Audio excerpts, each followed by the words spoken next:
ವಸ್ತುನಿಷ್ಠತೆ, ವಿಶ್ವಾಸಾರ್ಹತೆ, ನಿಖರತೆಗಾಗಿ ನೋಡ್ತಾ ಇರಿ ನ್ಯೂಸ್ ಪುತ್ತೂರು, ಜನಮನದ ಪ್ರತಿಧ್ವನಿ. ಶುಭ ಮುಂಜಾನೆ. ನಾನು ಶ್ರೀಮಾ. ಇಂದಿನ ಮುಖ್ಯಾಂಶಗಳು.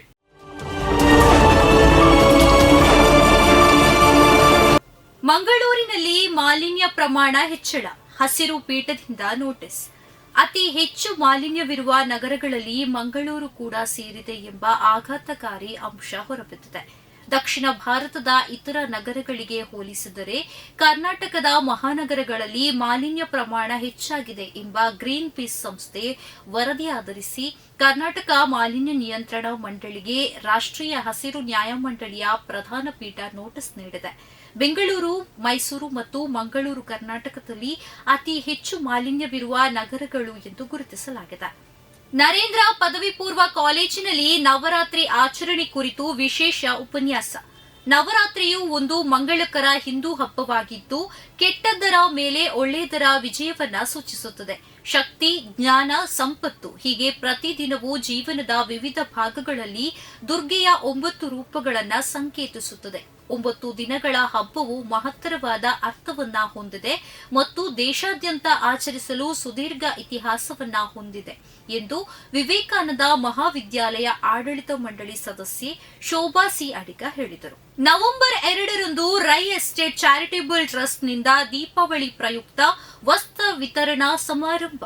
75,000 ಮಂದಿಗೆ ಈ ಬಾರಿ ವಸ್ತ್ರ ವಿತರಣೆ, 45,000 ಮಂದಿಗೆ ಊಟದ ವ್ಯವಸ್ಥೆ. ಪ್ರತಿ ವರ್ಷ ರೈ ಎಸ್ಟೇಟ್ ಚಾರಿಟೇಬಲ್ ಟ್ರಸ್ಟ್ನ ವತಿಯಿಂದ ದೀಪಾವಳಿ ಸಂದರ್ಭದಲ್ಲಿ ನಡೆಯುವ ವಸ್ತ್ರ ವಿತರಣಾ ಸಮಾರಂಭ ಅಶೋಕ ಜನಮನ 2024 ನವೆಂಬರ್ 2ರಂದು ಕೊಂಬೆಟ್ಟು ತಾಲೂಕು ಕ್ರೀಡಾಂಗಣದಲ್ಲಿ ನಡೆಯಲಿದೆ ಎಂದು ಶಾಸಕ ಅಶೋಕ್ ಕುಮಾರ್ ರೈ ತಿಳಿಸಿದರು.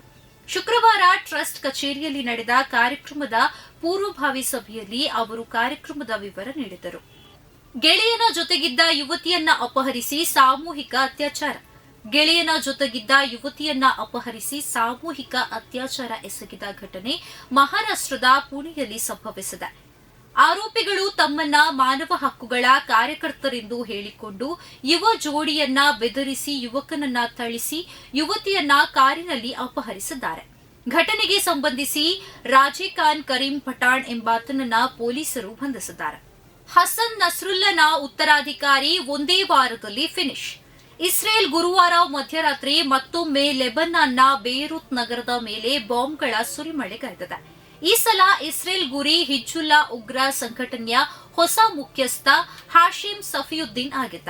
ಹಿಜ್ಬುಲ್ಲಾ ಮುಖ್ಯಸ್ಥ ಹಸನ್ ನಸ್ರಲ್ಲನನ್ನ ಇಸ್ರೇಲ್ ಸೆಪ್ಟೆಂಬರ್ 7ರಂದು ಬಾಂಬ್ ದಾಳಿ ಮಾಡಿ ಕೊಂದು ಹಾಕಿದೆ. ಇದರ ಬೆನ್ನಿಗೆ ಅವನ ಸಮಕಾಲೀನ ಹಾಶಿಮ್ ಸಫಿಯುದ್ದೀನ್ ಉತ್ತರಾಧಿಕಾರಿಯಾಗಿ ನೇಮಕವಾಗಿದ್ದ. ಪ್ರತಿಷ್ಠಿತ ಚಿನ್ನಾಭರಣ ಮಳಿಗೆ ಮುಳಿಯಾ ಜುವೆಲ್ಸ್ನಲ್ಲಿ ಮುಳಿಯಾ ಚಿನ್ನೋತ್ಸವಕ್ಕೆ ಚಾಲನೆ. ನವೆಂಬರ್ 5ರ ತನಕ ನಡೆಯಲಿದೆ ಚಿನ್ನೋತ್ಸವ. ಪ್ರತಿಷ್ಠಿತ ಚಿನ್ನಾಭರಣಗಳ ಮಳಿಗೆ ಮುಳಿಯಾ ಜುವೆಲ್ಸ್ನಲ್ಲಿ ಆಭರಣಗಳ ಮಾರಾಟ ಹಬ್ಬ ಮುಳಿಯಾ ಚಿನ್ನೋತ್ಸವಕ್ಕೆ ಶುಕ್ರವಾರ ಚಾಲನೆ ನೀಡಲಾಯಿತು. 1 ತಿಂಗಳ ಕಾಲ ನಡೆಯುವ ಮುಳಿಯಾ ಚಿನ್ನೋತ್ಸವಕ್ಕೆ ಶಿಕ್ಷಕಿ ಉಮಾ ವಿಎಸ್ ಕಿದಿಲಾಯ ಚಾಲನೆ ನೀಡಿ ಮಾತನಾಡಿ, ಕಳೆದ 30 ವರ್ಷಗಳಿಗೂ ಮಿಕ್ಕಿ ಸಮಯಗಳಿಂದ ಮುಳಿಯಾ ಸಂಸ್ಥೆಯ ಗ್ರಾಹಕನಾಗಿದ್ದೇನೆ. ಸಂಸ್ಥೆಯಲ್ಲಿ ಇರುವ ಚಿನ್ನಾಭರಣಗಳ ಸಂಗ್ರಹ ಹಾಗೂ ಉತ್ತಮ ಸೇವೆ ಸಂಸ್ಥೆಯನ್ನ ಎತ್ತರಕ್ಕೆ ಏರುವಂತೆ ಮಾಡಿದೆ. ವ್ಯವಹಾರದ ಸಂದರ್ಭದಲ್ಲಿ ಆಡಳಿತ ಮಂಡಳಿ ಹಾಗೂ ಸಿಬ್ಬಂದಿಯ ಹೊಂದಾಣಿಕೆ ಚೆನ್ನಾಗಿದೆ ಎಂದು ಮೆಚ್ಚುಗೆ ವ್ಯಕ್ತಪಡಿಸಿದರು. ಪ್ರತಿದಿನದ ಸುದ್ದಿಗಳಿಗಾಗಿ ನೋಡ್ತಾ ಇರಿ ನ್ಯೂಸ್ ಪುತ್ತೂರು, ಜನಮನದ ಪ್ರತಿಧ್ವನಿ. ಧನ್ಯವಾದಗಳು. ವಸ್ತುನಿಷ್ಠತೆ, ವಿಶ್ವಾಸಾರ್ಹತೆ, ನಿಖರತೆಗಾಗಿ ನೋಡ್ತಾ ಇರಿ ನ್ಯೂಸ್ ಪುತ್ತೂರು, ಜನಮನದ ಪ್ರತಿಧ್ವನಿ.